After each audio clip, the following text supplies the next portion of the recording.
Hello. Ready to start this second lesson in the series. I hope that you saw the first lesson. My name is Richard Lee, and this is going to be a series of lessons dealing with defending the Christian worldview against all other worldviews. We're going to use a process known as presuppositional apologetics, which I defined in the first video. And this video is sort of like the movies. I don't know if you remember Star Wars, or if you're a big Star Wars fan, but the very first episode of Star Wars was episode 4, I believe. Then they did 4, 5, and 6. And then they went back and did 1, 2, and 3, and I'm not exactly sure where they are now. It seems like they've done a gazillion Star Wars movies, but they started with episode 4, and then they went to the prequels. So that's what I'm going to do here. This lecture here is going to be dealing with defining worldviews. But before I actually give a definition, I'm going to read some Bible verses and talk about some things that should be at the forefront of the Christian's worldview, and they should be at the forefront of the Christian's presuppositions. Now, if you're not a Christian, you're definitely not going to agree with these, but that's okay, because it's going to be my goal through this series of videos to reduce all other worldviews to absurdity. And that's what they are. So we're going to talk about facts and faith.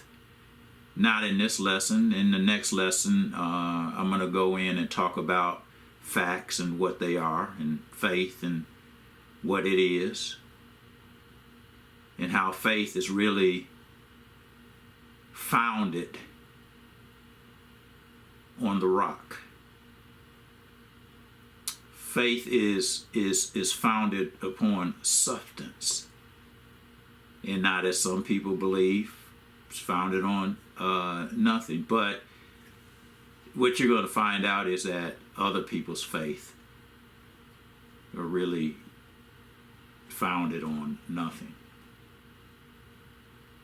But I want to ask a series of questions to begin with. Again, I want to ask you, how does the Bible, and this is for the Christian, how does the Bible fit into your worldview? What do you talk to your family about? What do you talk to your friends about, and your co-workers and associates? Now, I recognize that on the job, you want to talk to your co-workers about things pertaining to business. But if you're like most people, you'll take lunch breaks with your co-workers, and 15-minute breaks usually in the morning and in the afternoon. And sometimes you may even see some of your co-workers after work, at a cocktail party or whatever. And what do you talk to those co-workers about? What do you talk to your associates about? And more importantly, your good friends, your very good friends, and your family members. What do you talk to them about?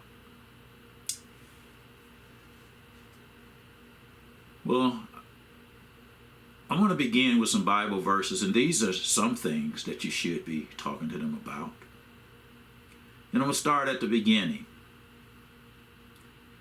And the Bible verses for this second lesson in this series is going to all be dealing with what took place in the beginning.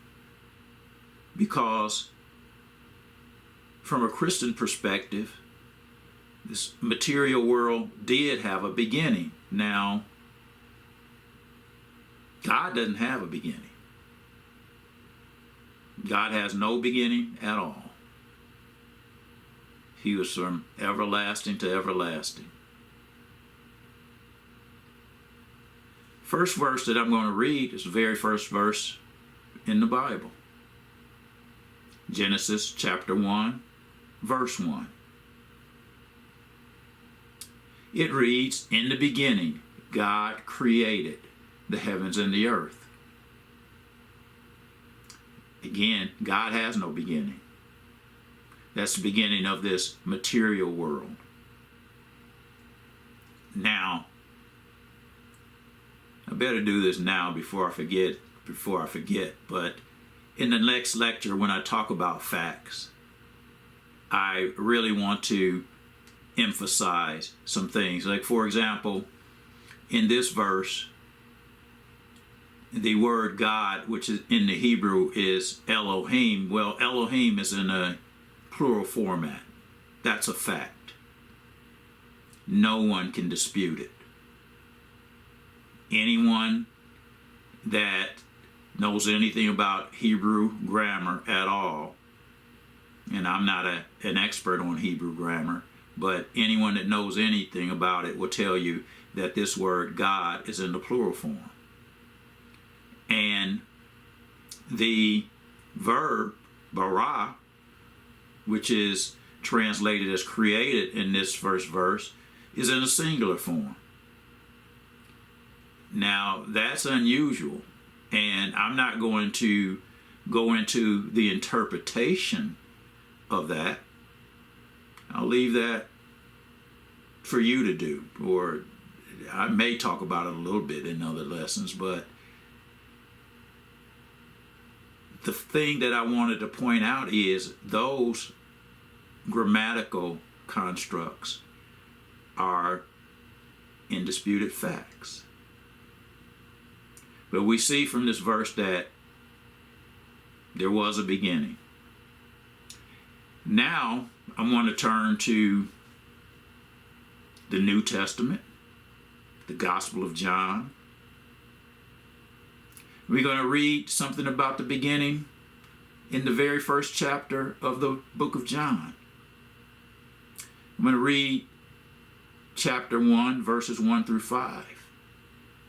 And it says, "In the beginning was the Word." And I tell you that that word, that logos, was there. And the Word, that logos, was with God. And the Word was God. He was in the beginning with God. Now, you could really look at that and think about that. The Word was with God, and the Word was God, and He was in the beginning with God. All things came into being through Him, and apart from Him, nothing came into being that has come into being. In Him was life, and the life was the light of men. The light shines in the darkness, and the darkness did not comprehend it.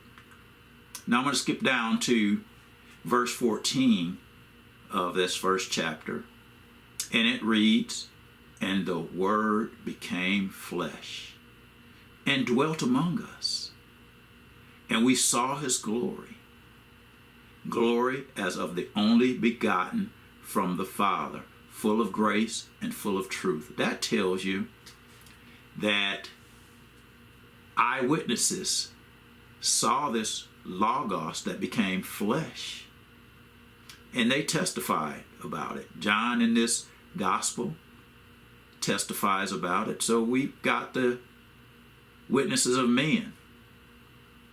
Not only John, but people such as Peter and Paul and the Lord's brother James.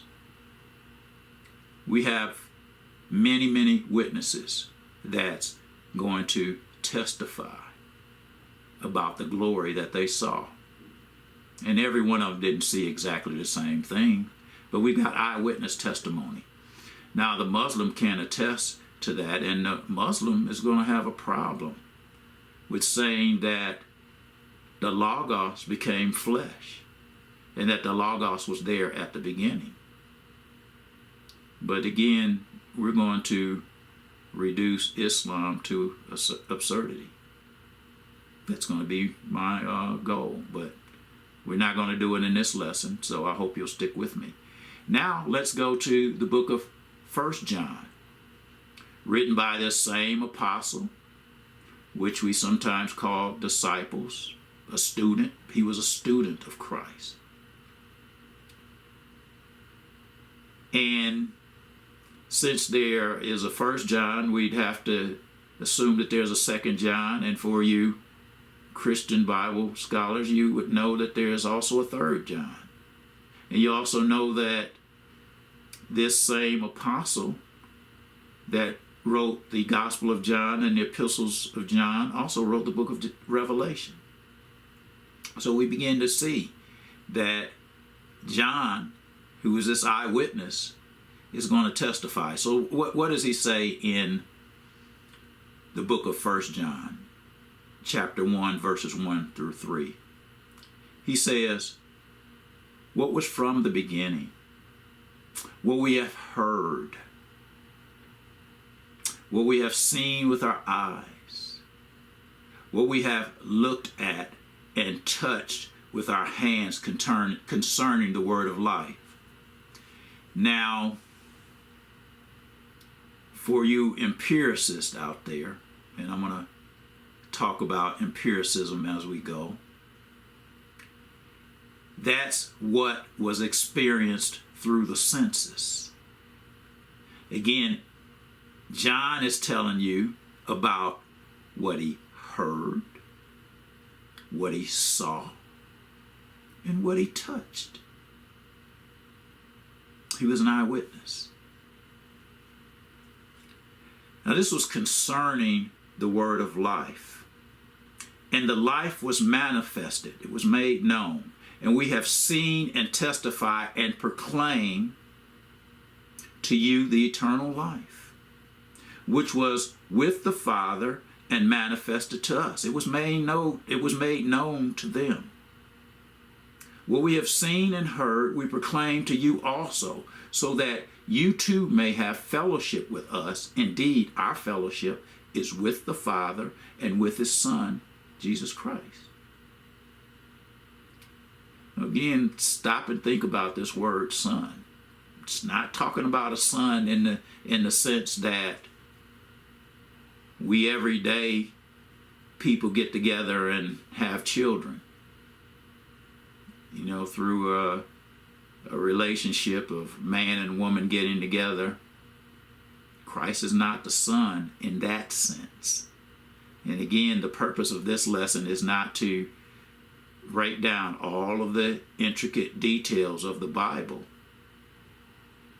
But God the Father doesn't have a wife in the same sense that I have a wife. So it's not talking about sonship in that sense. Matter of fact, the Bible will tell you that Jesus is the only begotten. He's unique. So he's not a son in the sense as we would think of regular sonship in the flesh. Now I want to go back to the Old Testament and read from the book of Proverbs, starting at chapter 3, verse 19. Well, I'm only going to read that one verse, and then we're going to go to some other verses in the Proverbs. But Proverbs chapter 3, verse 19 reads, "The Lord by wisdom founded the earth. By understanding he established the heavens." You see, we see that wisdom, intelligence was there at the beginning. And this next verse is going to substantiate that more. Proverbs chapter 8, verses 22 through 29. Now, I'm not going to read the first 21 verses. If you go back and read from Proverbs chapter 8, you're going to see that it's talking about wisdom. It says, "The Lord possessed me at the beginning of his way, before his works of old. From everlasting I was established. From the beginning, from the earliest times of the earth. When there were no depths, I was brought forth. When there were no springs abounding with water. Before the mountains were settled, before the hills, I was brought forth. While he had not yet made the earth and the fields, nor the first dust of the world, when he established the heavens, I was there. When he inscribed a circle on the face of the deep, when he made from the skies above, when the springs of the deep became fixed, when he set for the sea its boundary so that the water would not transgress his command, when he marked out the foundations of the earth." You see, the atheist should have a problem with all of this. And we want to reduce atheism to absurdity also. You see, one of the atheist's presuppositions, and excuse me, got something on my forehead there.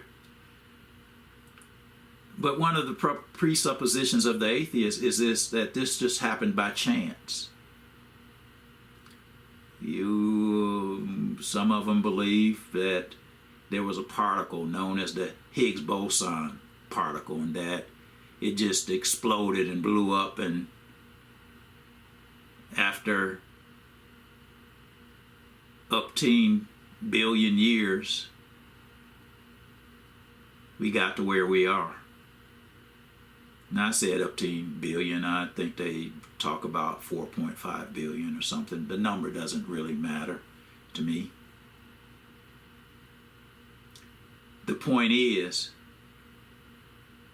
that the atheist says that there was no wisdom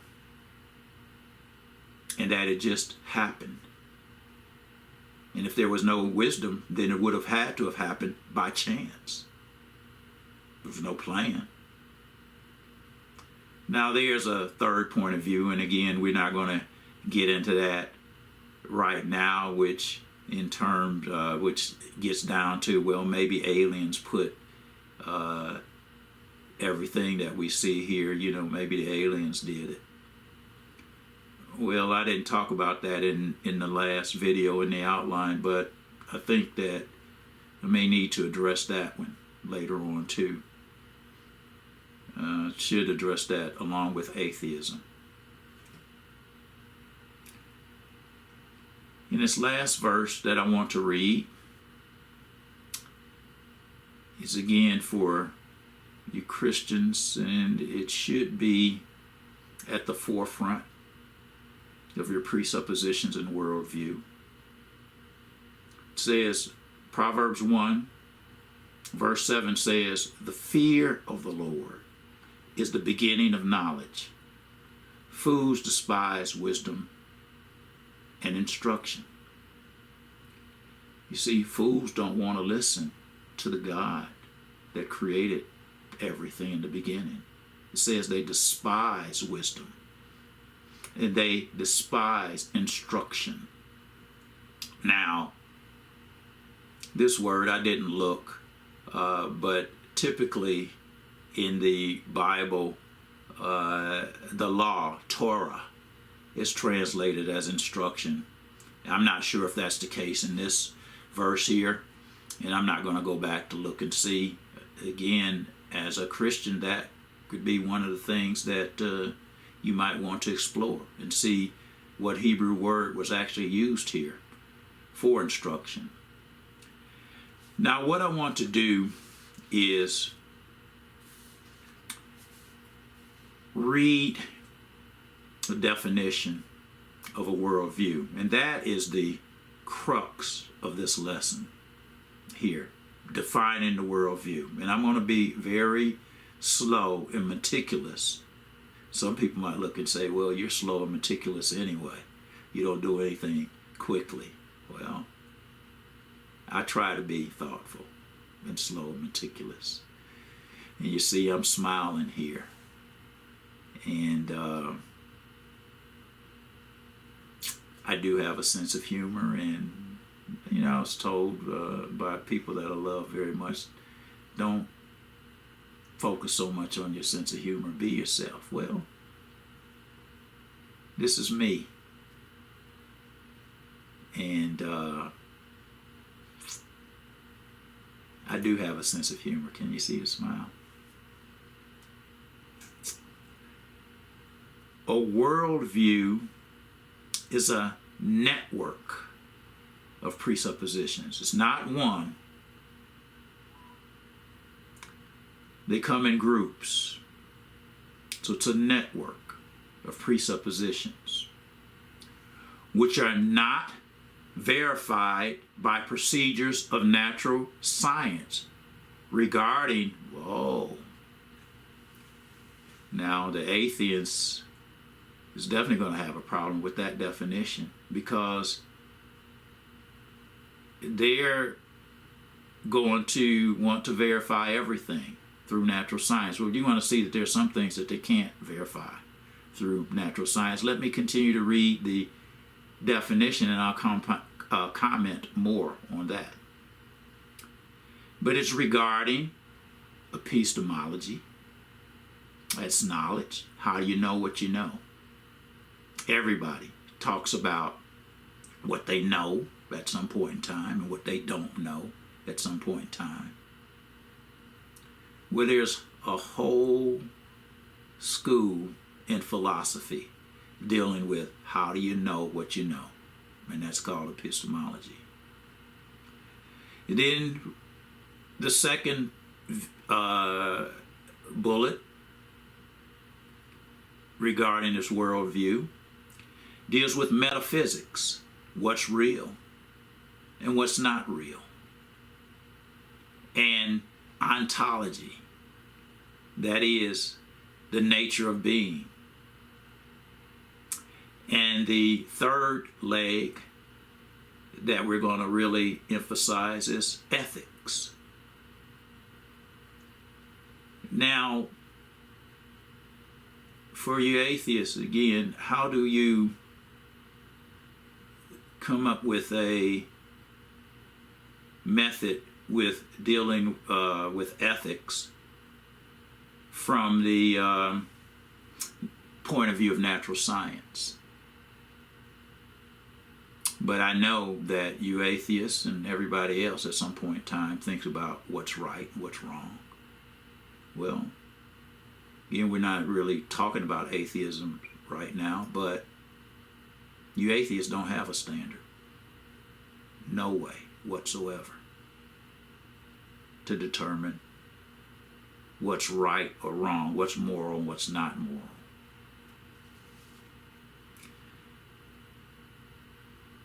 So again, every element, I want to stress that every element of human experience is related and interpreted.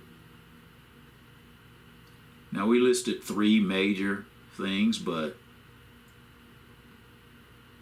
this relates to how you do your politics, you know, what's in terms of who you're going to vote for and why you're going to vote for this individual. Well,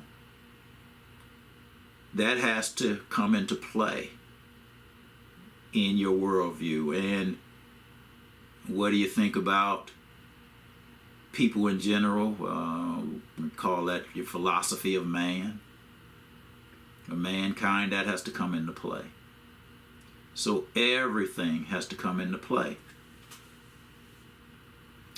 So I just mentioned, I'm going to reiterate, why are these presuppositions not verified by natural science? Well, Again, we're going to be dealing with our very, very basic convictions.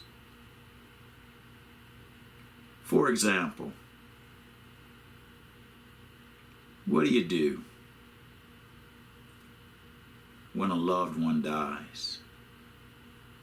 Especially if that loved one is a young child. Maybe, you got married and decided to have a family, and you had a baby, and then you find out very early on that this child has some disease, and the doctors doesn't have a cure for it, the disease, and the child passes away. You atheists, why do you mourn? Again, if everything happened through a Big Bang and the Higgs boson particle blew up, now, again, I want to comment, I don't know exactly how the Lord created the earth. As a matter of fact, if you go to the book of Job, I think around chapter 38, he asked Job some of those questions about the creation. Like, where were you? But you see, from this book of Job, you begin to get some answers to some of these tough questions. So, your baby dies, but in a random chance universe, why do you mourn? Things just happen the way they do. And when we deal with atheism, I'm really going to hit this hard. But I can say the same thing or similar thing for Hindus with their many gods. I believe Hindus have over 300 million gods, and not every Hindu worships every god. But one of the major tenets, I think, for many Hindus, maybe not all, is that we're really just living in a world of illusion, that there really is no material world. And so when you lose your wife or you lose your husband, as a matter of fact, I think they take some of the Hindu women and put them on the fire when the husband dies first. I definitely wouldn't want to go through that. But don't get off the subject. Here we're dealing with morality, and but mourning, even more specifically. If everything is an illusion, then why do you mourn? Your loved one that just died was just an illusion. They weren't real. So why do you mourn? And the Buddhists, I don't want to leave you out. If you're following the teachings of Siddhartha and you're taught not to desire anything, well, why you desire to see your loved one again? Why you desire to be with them again? Or maybe you don't. I don't know. Maybe you don't mourn. Maybe you're a real good Buddhist and you don't mourn at all. My experience tells me that if there's someone that you really care about and something happens to them, that you mourn. But mourning from the perspective of the three that I just mentioned makes no sense at all. I want to say one other thing, and then I'm going to stop this video. You see, this one is a lot shorter than the first one, but everything that I mentioned in the first one that needed to be there. But if you start from assumptions that you don't share, and believe me, you can see that the atheist, the Hindu, the Buddhist, and the Mormon, we're all starting from different assumptions. What I'm saying is, for the Christian, especially for the Christian that wants to go out and share the gospel and be ready to give an answer for the hope that's in you. Some things that we really talked about in that first lesson. If you start from assumptions that you don't agree with, the argument will never end. Well, people might say, well, look, wait a minute. I'm not going to argue with you. As a matter of fact, one of the things, as they say, is, when you're at the Thanksgiving dinner table, or, when you're having your dinner, talk about everything but politics and religion. Well, I'll talk about politics and religion. So it's good for you to know what your assumptions are. As I mentioned on the last video, I would love to receive comments. You can send me comments at the email address that's on the screen, and I'll do my best to answer each and every one of them. As I said the last time, if I receive 1 million, I'm not going to be able to answer each and every one of them, but I will do my best. Thank you, and I hope to see you on the next one.